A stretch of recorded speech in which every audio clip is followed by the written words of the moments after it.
Shay Haddo, welcome back to the Soccer Queens podcast. Thanks, Erica. Always love having me back. Excited to talk about whatever we get into today. Well, we are going to dive into anxiety.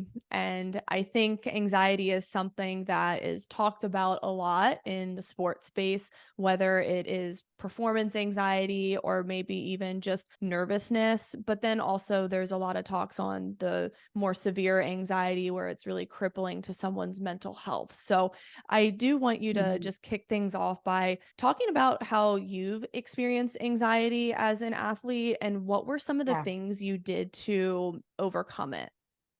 Yeah. So, I mean, I think how I've experienced anxiety in my life, it started more so not even in an athletic realm. It was more so just anxiety. About my own health, actually. So when I was a young kid, before even, I was in kindergarten, I used to have seizures. And so I think a lot of my anxiety stemmed from me always being anxious about, having seizures and, experiencing that in public and stuff like that. So I think that's where my anxiety stemmed from. I mean, it was kind of like an ever-present thing. Like I was scared to go out certain places, and this, I was always calling home sick from school, sick, telling my mom that I had a stomach ache when really I was just anxious. I just didn't know how to talk about it. I didn't know what it was. And then it manifested in sports as well, with just, being really nervous and anxious, before games, mainly around, anxiety around making mistakes and not performing and, disappointing my teammates, my coaches, my parents. And so it was more of an overarching thing for me that also manifested kind of in my sports as well, if that makes sense. It's so interesting you talk about health anxiety because that is a real thing. And I'm currently dealing with that as well right now. And you can really get into a dark place with that because it's Yeah. like, well, is worst case scenario going to happen? Am I going to get severely ill or die? Like it is Right. really terrifying and can be crippling. But how did you deal with it? Like, because when you have very like anxious thoughts, it's so easy for them to just continue to grow and you Mhm. just go down this rabbit hole and it's so hard to like come out of that anxiety. Yeah, I mean, so I'll talk about how I dealt with it or didn't deal with it when I was young. Is I didn't deal with it because I was really embarrassed about it. Like there was a lot of shame around like, why do I feel this way? I honestly thought that I was the only person that felt that way. Like I remember I would be at school or be at a restaurant or be at the mall and I would feel anxious and I would look around and be like, oh my gosh, like why can't I just be like everyone else and just be chill? Like that was always, I genuinely thought that I was alone with it. So I didn't tell my parents that I was anxious because again, I didn't think I knew how to articulate that. It was more so if I just don't feel well, I'm dizzy. That was always the thing I said was I'm dizzy. And so I didn't wasn't able to communicate that to my parents in a way that they were able to help me. And back when we were young, talking about mental health and therapy, like it just wasn't as normal as it is now. And so back then I didn't deal with it. I avoided it. I ran from it. And it wasn't until I was after college, because during college I actually was okay with it. But then after college, I ended up getting a therapist, and a ways after college actually. But that's how I started to so-called deal with it in my adult life. Was I got a therapist. I don't currently have one, but I really needed that at the time. I needed someone that could just listen to me and understand how I felt. And then as I started to learn more about, mental health and what's really going on in our bodies and our minds when we have anxiety, I learned that the more I fight it and the more shame and embarrassment I bring to it, the worse it is. It's like I fight it and it grows. I fight it and it grows. And it got so bad at one point, I think it was like 3 years ago, that I was fighting it so much. I was so mad that I was having a panic attack that I actually just passed out. Like I think my body was just like, you know what, you can't handle this right now. I'm gonna put you down. And so I just passed out like during that panic attack. And after that, I realized like, you know what, the more I fight this, the worse it's gonna get. So how I manage it now, and I still experience it from time to time, is I number one, like, I just acknowledge what's happening, I accept it, and I look at the reality of what's happening. So I'll look around me and I'll just say, "Okay, in this moment, am I in danger? No, I'm in my house, I'm safe. There's nothing like to actually be afraid of." So it's like it's kind of like rationing with my anxious self. I have my self that knows that I'm safe and my anxious self. So I really lean into like talking to myself like a mother would talk to their child when they're feeling anxious. It's being that like kind mother to myself and saying, "Hey, you're feeling anxious, it's okay. Like you're safe, you're good." And just using those positive, kind, warm words really, really helps me when I'm feeling that way because I do know deep down that I'm safe, that everything's going to be okay. But like you said, once those anxious thoughts start, it's hard to stop them until you can kind of take a step back and look at reality. Yeah, that makes a lot of sense. Just really not trying to fight it so much and more so just focusing on what you can do in the moment to Mm, maybe like keep busy or do something that is purposeful in your life. And I've heard from a lot of like psychologists that you can just like narrow your time frame and be like, okay, what can I do just right. in the next 10 Right now. minutes? Yeah, because Yeah. anxiety is very, very future based, right? It's, "Oh, Yeah. what's gonna happen in the next hour, the next day, the next week?" And so, yeah, getting, like, it back into, like, the present moment and using your senses to do that, your sight, your touch, your smell, your breath. Like, for me, like, breath is huge. So using your senses to get back into, like, what's happening right now instead of what's happening in the future is, like, a really good way to kind of bring yourself back down and grounded. The breath is so powerful for sure because that's like our one way of like taking control of our physical body and really just calming the whole nervous system down. And it works so well. Even just like when you breathe in and count in your head for 5 seconds, it allows you to focus on just that task and not the actual, like, oh my gosh, I'm so Your worried. sensations. Right, absolutely.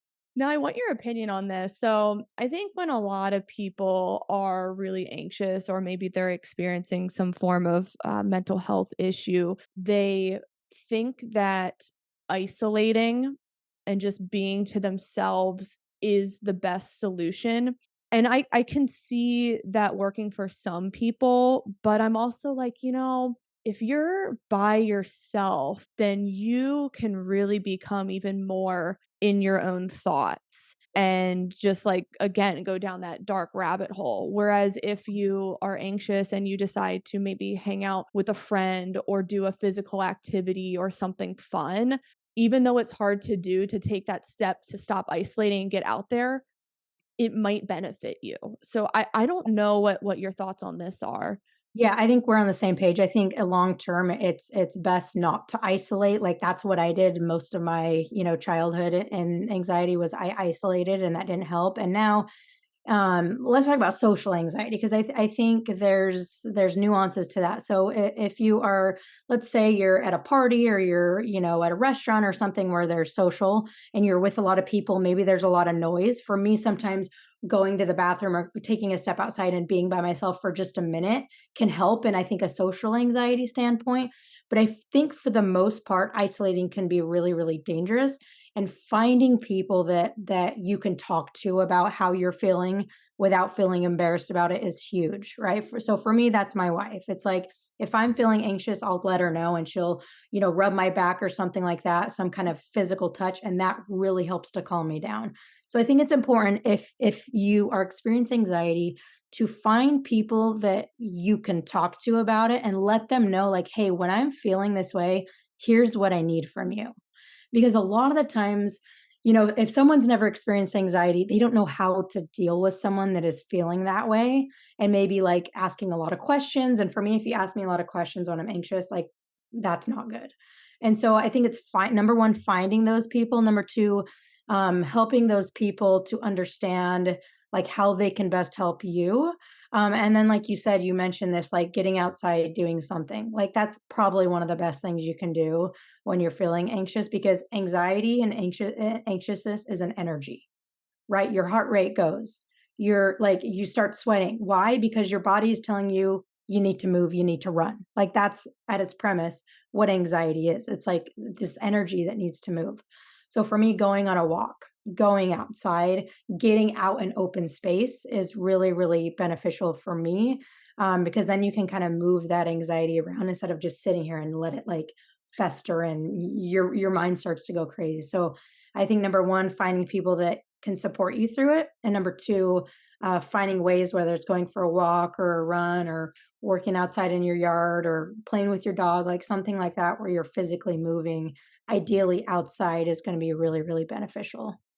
I think that's so huge is having even just if it's one person that you can confide in, especially it has to be someone you really trust, your wife, my husband. Mhm. For the young girls listening, it's like, look, like you might have some friends that you want to confide in, but you might be better off that being your mom or your dad, Mhm. because they can Yeah, keep your secrets, they can ask you the right questions, but that really depends on the situation. But right. having one person at least is huge. It doesn't need to be like, a handful of people to confide in. Yeah, I mean, like, ideally, you have a strong enough friend group to where you have the people at home that can help you. You have maybe a friend, say it's at school, that you can help you, and maybe even a teammate or a coach. You know what I mean? Like, sometimes that's you don't need all those people, but if you have a strong enough support system around you, friends that you really trust, like, I think it would be a good idea to have a friend that you can talk to and say, "Hey, you know what?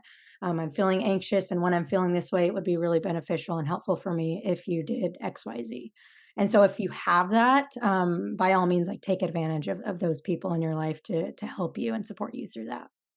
Yeah, so we have community and people you can talk to, and then you also mentioned going outside. I mean, you can't really go wrong with getting sunshine and No. being in nature. It's just super healing and super soothing.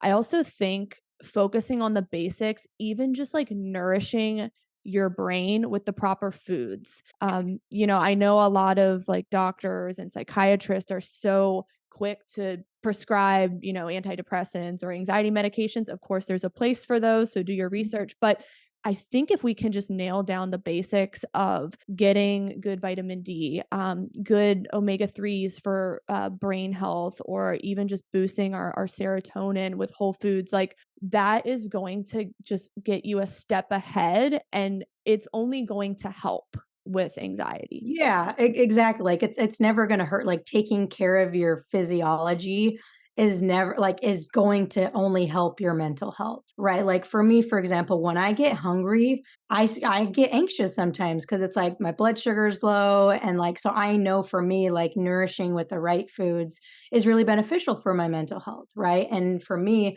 getting outside, like if I'm locked inside without sun, I don't do the greatest. So it's like find those things that really help you to where it can kind of be a go-to, like any place, anytime you can go to those things to help you. And if you're, for example, on an airplane, you can't go outside, but maybe you have some tools in your back pocket that you can use. Maybe it's listening to nature sounds or doing some kind of breathing exercise or just something tangible to where you can get in touch with your senses. I think it's important that we have these long-term strategies and perspectives, but also like in the short term, if you're having a panic attack or feeling really anxious, you can also go to these like tools and strategies that can help you like get out of it in the moment. And I'll also just leave some resources below in the caption with different like psychologists and psychiatrists for people who do need more support. I think it's really important to just understand your situation and where you're at and get the appropriate help if you need. But is there anything else? So what about just anxiety before a game or just Yeah. nervousness, how to really overcome that? Yeah, so I think the number one thing is to not make it wrong. Like as soon as we say, "Oh, I'm wrong for feeling this way," or "It's not good that I'm feeling this way," that's the same thing. We're kind of like fighting it, right? So if you're nervous before a game, don't let that freak you out. A lot of the times, like the nerves get worse because we think they're bad. It's only a problem when you think it's a problem, right? That kind of deal. So number one is realize that it's normal, and there like I always draw this graph when I'm talking to girls doing a Zoom where there's this level of arousal, or we can call it nerves, or I don't really nerves and anxiety I think are a little bit different. but there's this level of arousal where performance is at its best. And that's a little bit different for some people. But generally, like if you're not aroused at all, you're probably not going to be ready to perform. If you're too aroused and too nervous, you're probably not going to perform to your best either. So it's kind of like this bell curve of this kind of middle ground of arousal is where you're going to have your best performance. So that means some nerves are good. And now, if you don't feel nerves, it doesn't mean you're not going to perform well. But if you're feeling too many nerves, then some systems are going to take over and you're going to be overthinking and that kind of thing. So realize that some nerves are good. When you're feeling nervous, hey, it's okay. Turn those nerves into excitement, because nerves and excitement are it's a lot of the same energy and sensation in the body. The only difference is kind of how we're perceiving that. Right. So when you feel nervous, instead of being like, oh my gosh, I'm nervous, can you say, I'm excited? Right? And like telling yourself you're excited. Like that's something like so simple to just like try, experiment with. If it doesn't work, it doesn't work. But like I think for me, when I'm before I'm gonna do a talk or a podcast, if I feel some nerves, I'm just like, I'm excited because it is the same energy. So that's number one. Number two, like kind of some pregame stuff I like to do when that really helped me and that I teach the girls I work with is to think about what are the cool things that could happen? Like what do you actually want to happen in your games? Because a lot of the time the anxious thoughts come from what if I make a mistake? What if I get benched? What if I let my teammates down? And then it's like it goes into this cycle of like anxiety. So what if we thought about like, oh, what if I play with confidence today? What if I score a goal?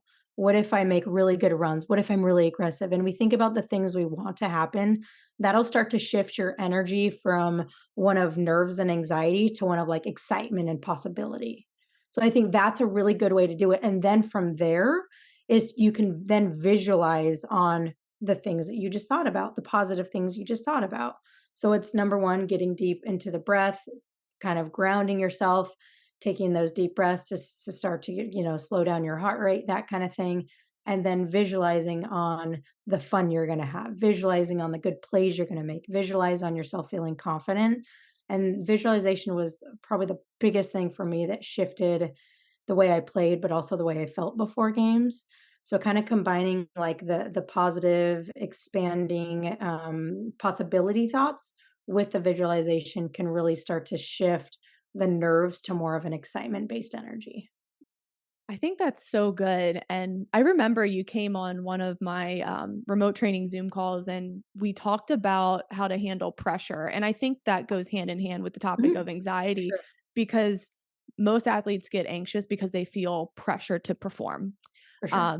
And I love what you said on that call was that pressure is a privilege, and it's really a privilege to get out there and compete at a high level and just participate in the risk that is sports. And it's never going to be perfect. You're going to make mistakes, but it's a beautiful thing. And I think a lot of athletes try to like control the outcome, but it's not in Yeah. our control, and that's where anxiety comes from. We try Yeah. to control everything in the future, Yes. but what we can control is what you just talked about, Right. our visualization, our breath, even our body language stepping onto the field, or even just smiling and Yeah. kind of like faking it Right. till you make it, because that Yeah. Yeah. manifests physiologically. And there's a lot of research on that, how just smiling and having good posture can ease anxiety and make you feel more confident stepping on the field. So I think those Yeah. things we can control, but the outcome, the mistakes that might happen on the Right. field,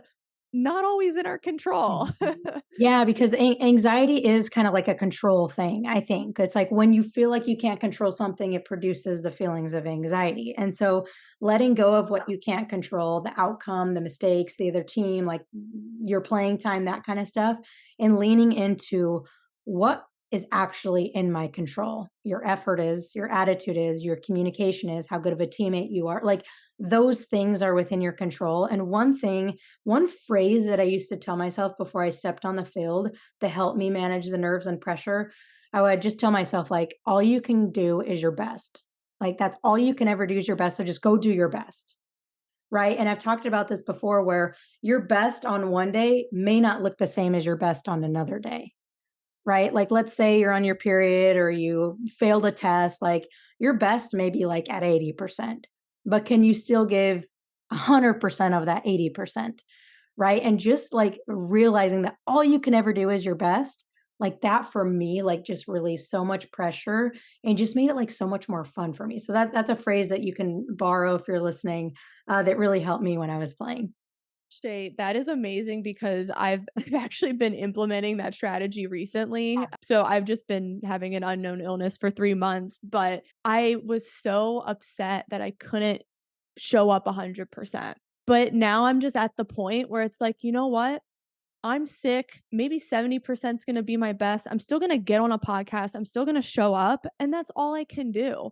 I can't, like, just wallow in my sorrow and being like, "Well, I'm not 100%, so I'm not gonna do Can't do anything." it. Right. It's like that You all or nothing you would mentality. never do anything, and then you would go Mhm. back down that dark rabbit hole, you would isolate, and it's like, well, the alternative is just showing up and being your best, even if it's not optimal.